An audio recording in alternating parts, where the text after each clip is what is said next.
Cue that cheesy intro music. Dun, dun, dun, dun, dun, dun, dun.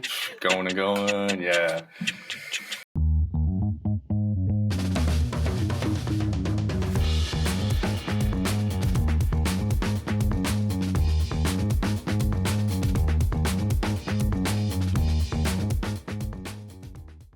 Happy Patch Tuesday, everyone, and welcome to March of 2024 and to the Automox Fix Tuesday podcast. It's me, Tom Bowyer, again, and today I'm joined by Matt and Jason. You both want to introduce yourself? Yeah, hi, I'm Jason Kikta. I'm the CISO here at Automox. Matt? And I am Matt. I am a security engineer here at Automox. Awesome. Thank you both for joining me on our wonderful March adventure. Well, cool. Some juicy stuff coming out of both, Microsoft and Apple. I don't know if you saw the Apple release notes for 14.4, but what a doozy. What a doozy. Yeah, right? it was almost like the folks at Cupertino decided yesterday when they dropped 14.4 to kind of upstage Patch Tuesday today and really bring out a parade of things. So it's definitely a spicy week in InfoSec and a lot of stuff that needs to be dealt with right away. Yeah, I think we're just scrolling through that list, not even reading, and I think it took us 2 to 5 minutes to even get through the list. We're just watching that scroll bar, like keep scrolling, keeps going. Yeah. I mean, it's been a long, Apple usually releases like 3 or 4 or 5, right, in their updates, but they must have had a busy year. I lost count. Yeah.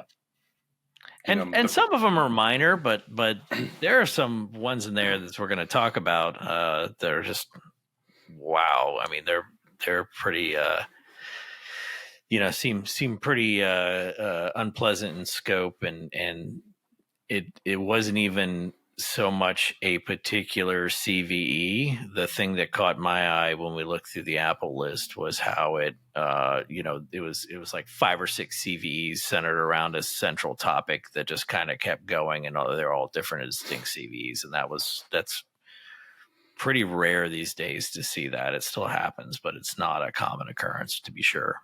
Yeah, and I think it was across the board too, right? Across a lot of components. I mean, WebKit got hit pretty hard.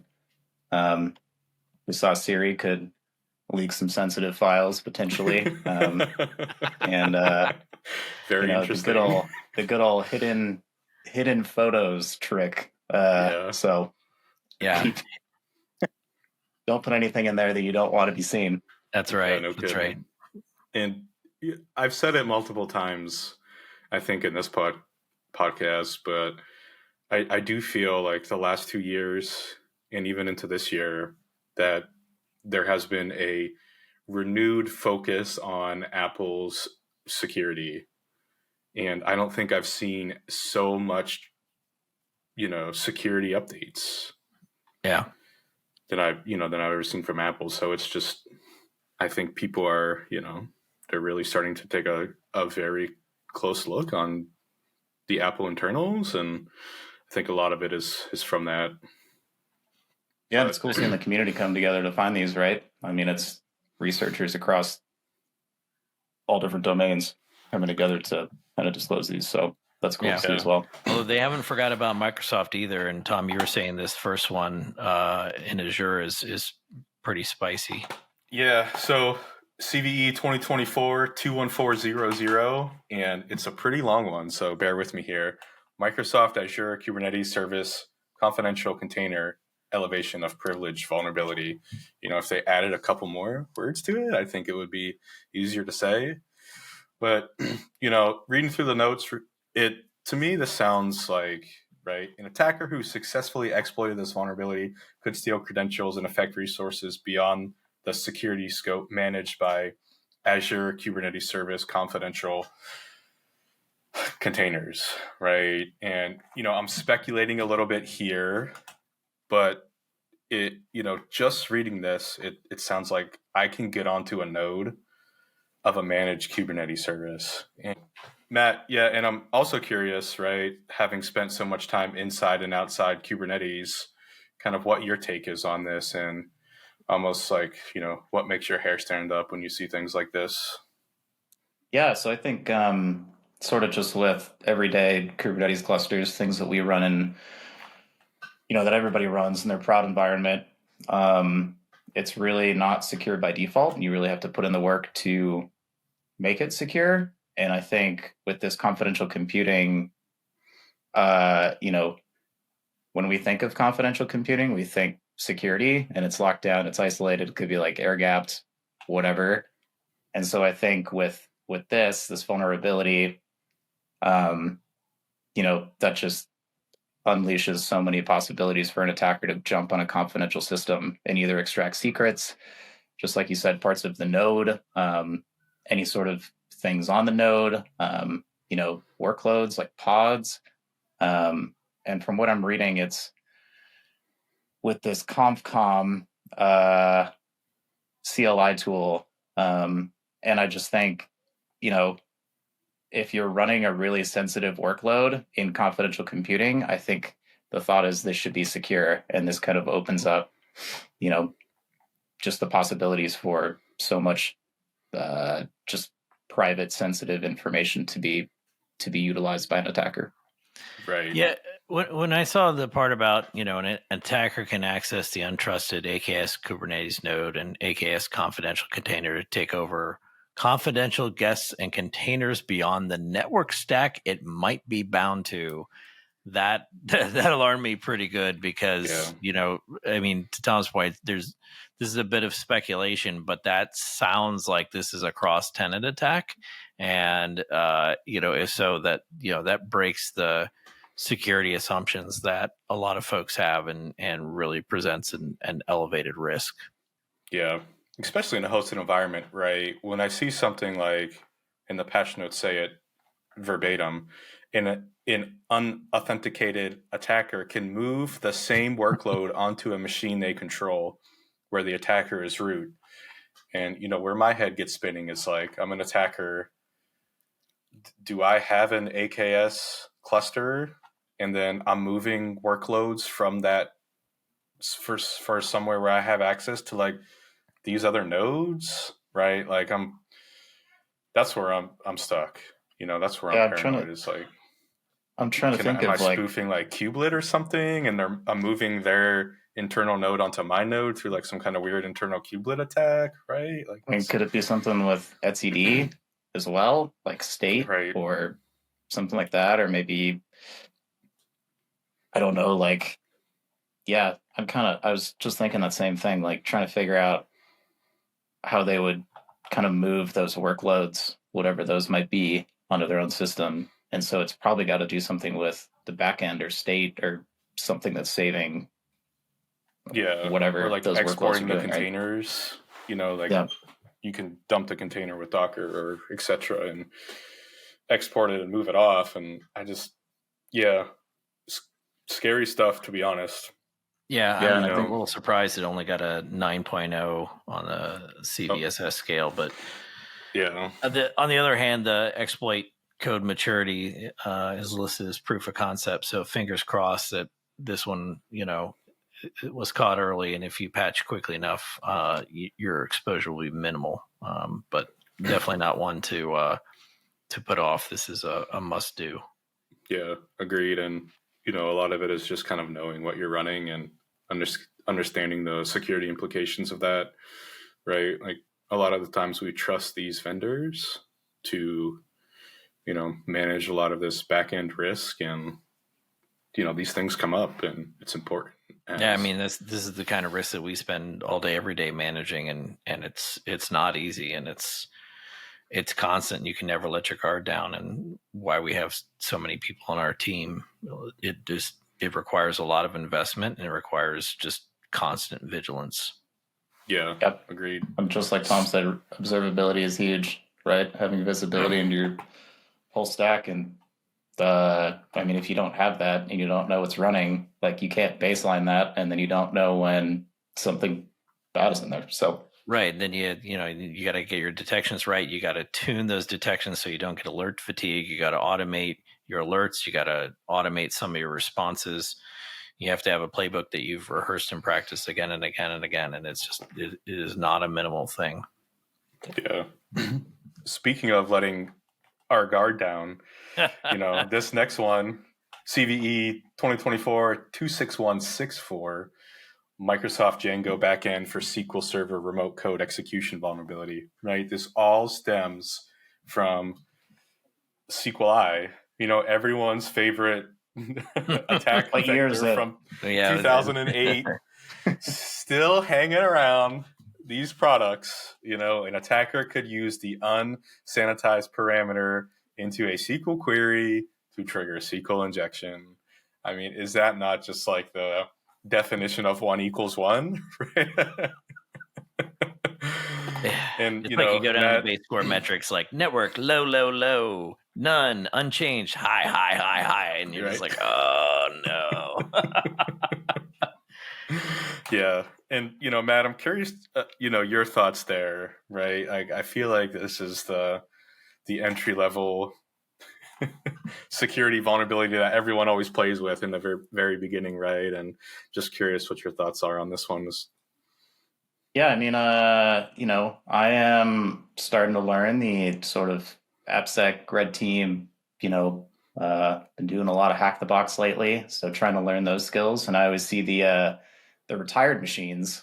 It's sometimes those are SQLi and those are years old. So it's really interesting. I mean, everybody says all the tools are in place these days to mitigate SQLi, but then we see things like this come up where it's, it's a plugin to basically use with Django and SQL, and it seems like it's pretty heavily used. I mean, if you look at their GitHub repo, like got a couple hundred stars, stuff like that. So it's really interesting to see from sort of I guess a novice in this area stepping into it, seeing these kind of surface in these patch notes.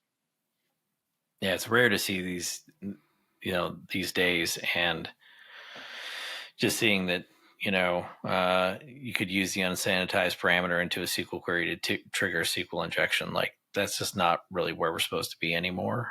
So it's surprising, not just that it's there, but that it's, probably been there for a while and that it's escaped detection for this long. But, or perhaps I'm mistaken and this is a relatively recent introduction that just somehow circumvented security checks. But this is why, security review of your CI/CD pipeline and the code coming out of it is so important to just make sure that even small mistakes don't happen, because the implications can be so large. And I mean, I'm reading here, successful exploitations of vulnerability simply requires the attacker or targeted user to leverage Microsoft Access application to automatically talk to a SQL server while utilizing a remote SQL server address that they control. That is not a high bar. That is really pretty easy to do.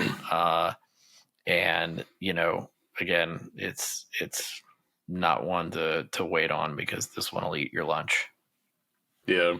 And, those backend package updates are pretty simple, I assume, right? You probably should be pinning your packages anyway. So this is just a simple PR, hopefully caught from your upstream, SCA tools.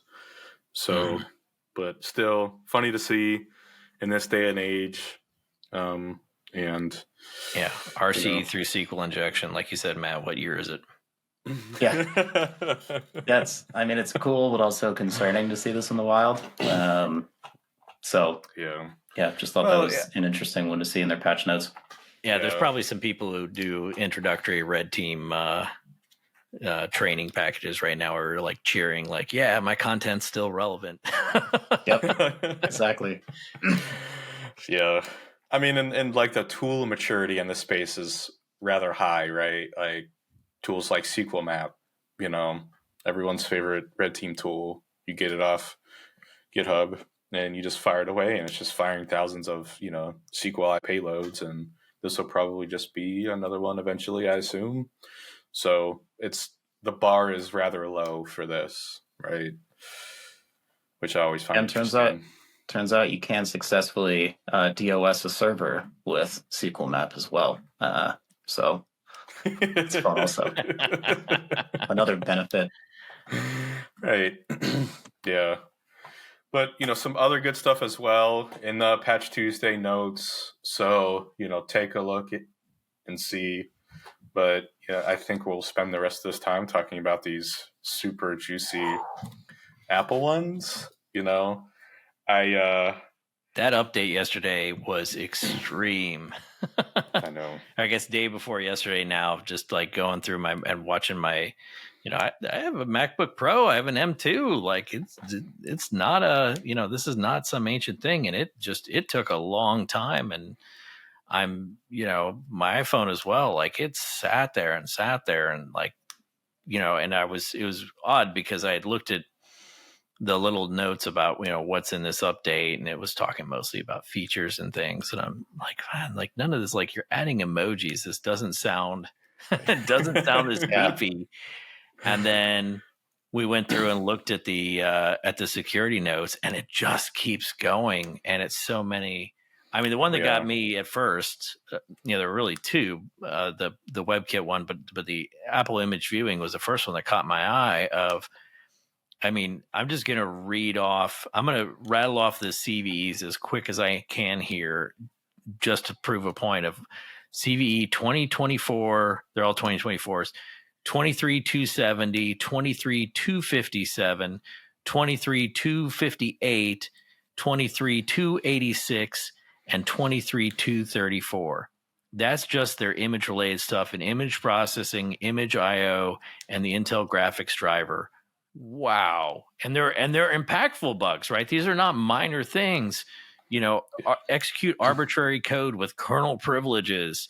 Processing an image may result in disclosure of process memory. Somebody lost a fantastic exploit chain. Here is what happened. That's what it sounds like to me. Yeah. arbitrary code execution, and arbitrary code execution with kernel privileges, of course. Out of bounds, right? Buffer overflow.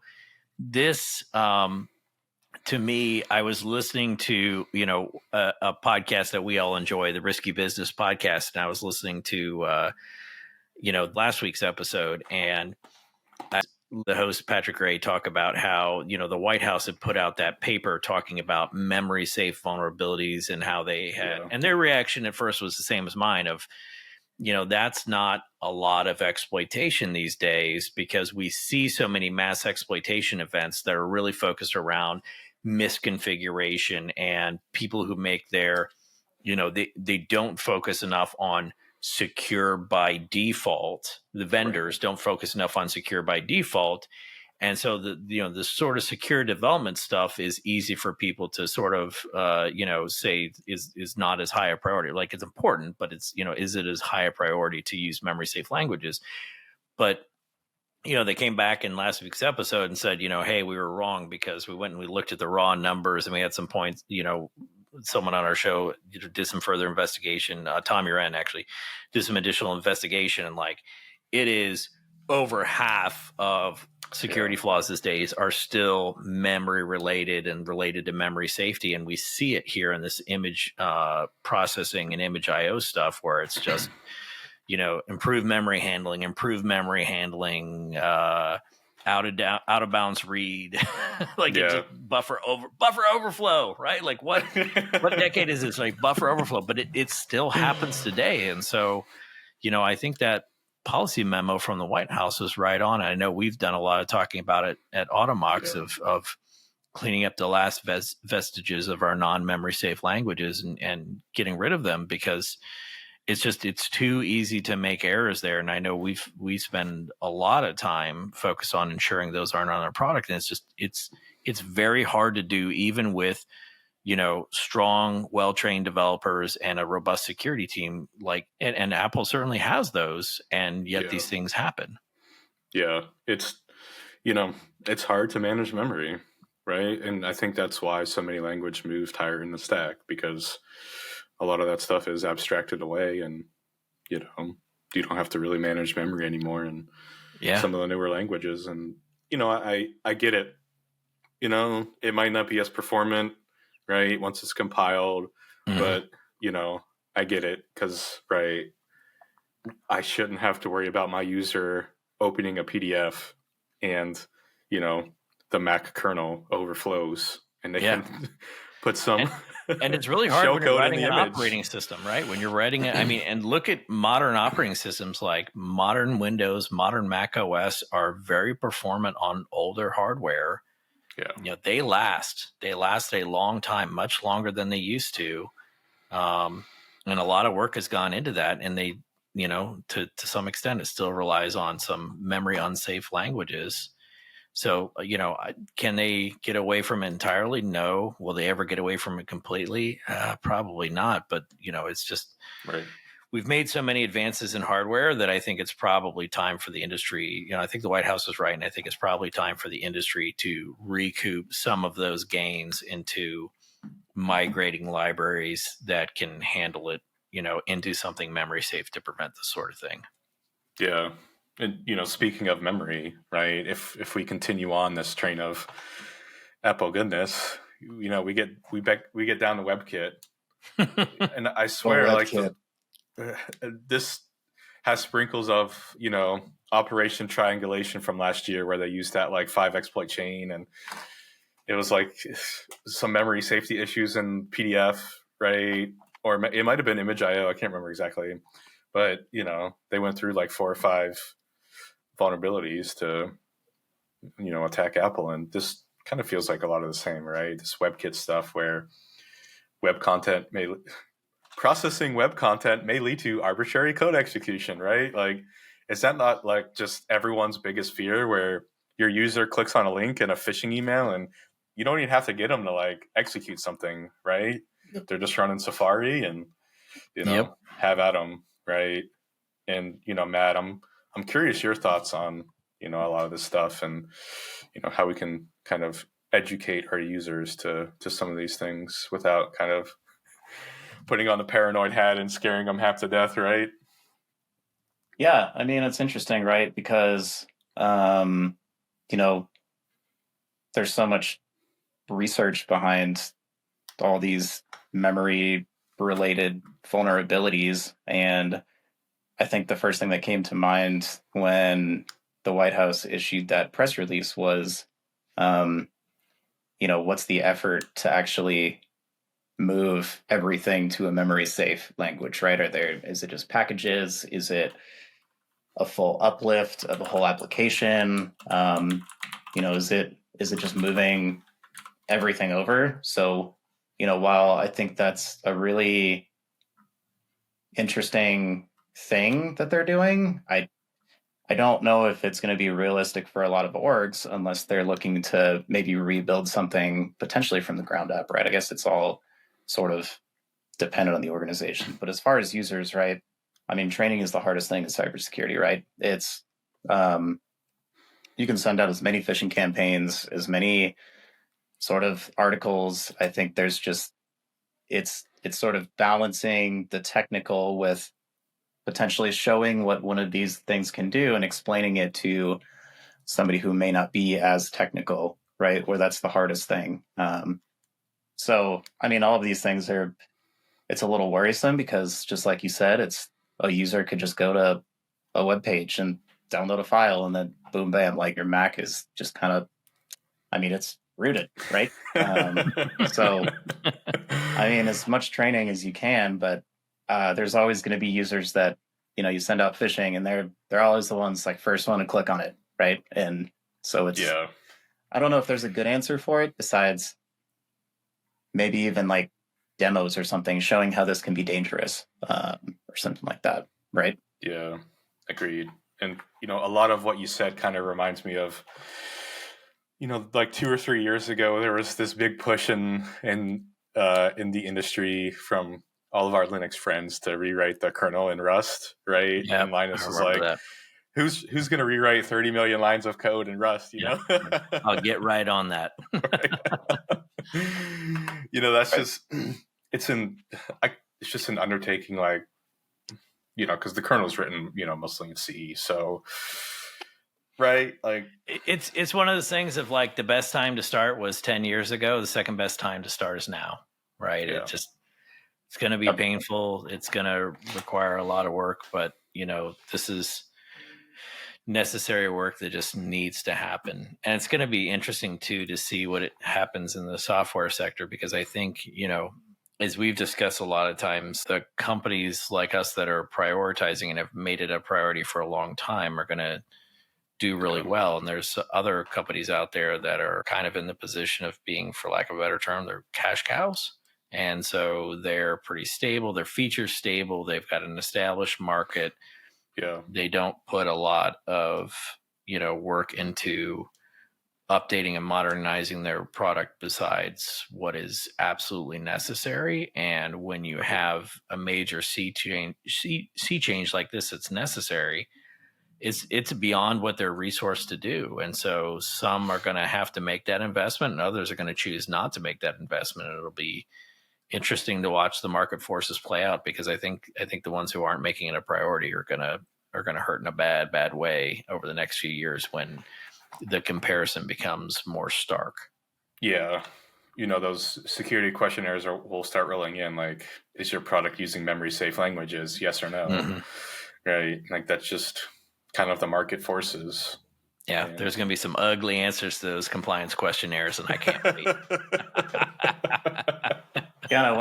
I wonder also if people will prioritize certain parts of their apps, right? Or things that are running on computers. I think they should. Right? Maybe there's just like parts of an agent or something that runs that you might just want to convert those pieces if possible, or prioritize those pieces which are dealing with sensitive data or something along those lines, right?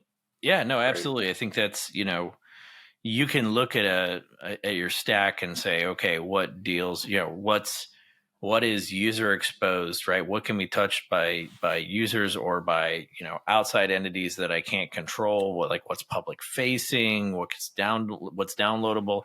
What takes input and out, what processes input, right? Like start there. Those are the places to really begin. Most of the bugs that we see of any flavor these days has to do with, taking input, right? Parsing is always a huge area for errors to turn into exploitable bugs. And so, you start with those things, you build out a methodical plan to expand it, and you just keep going. But if you don't make that investment, and take it seriously and sustain it over time, you'll never get there. Yeah. Which it all comes back to the point of invest in a security team, right? Because plug in that old security team, because developers, they're going to develop, and some are very security conscious, but it's just a lot of that's why we exist, right? Is to advise, to help them prioritize and point out issues. So that's right. It's not overhead, it's table stakes. Yeah, exactly. It's truth. That is the truth these days. Well, that's all the time we have for today. We thank you for listening to our Fix Tuesday podcast every Patch Tuesday. And if you're interested, there are other podcasts. Shout out to Jason's CISO podcast. That's a great one. And again, thanks everyone for joining, and we hope your week is relaxing. Cue the cheesy outro music.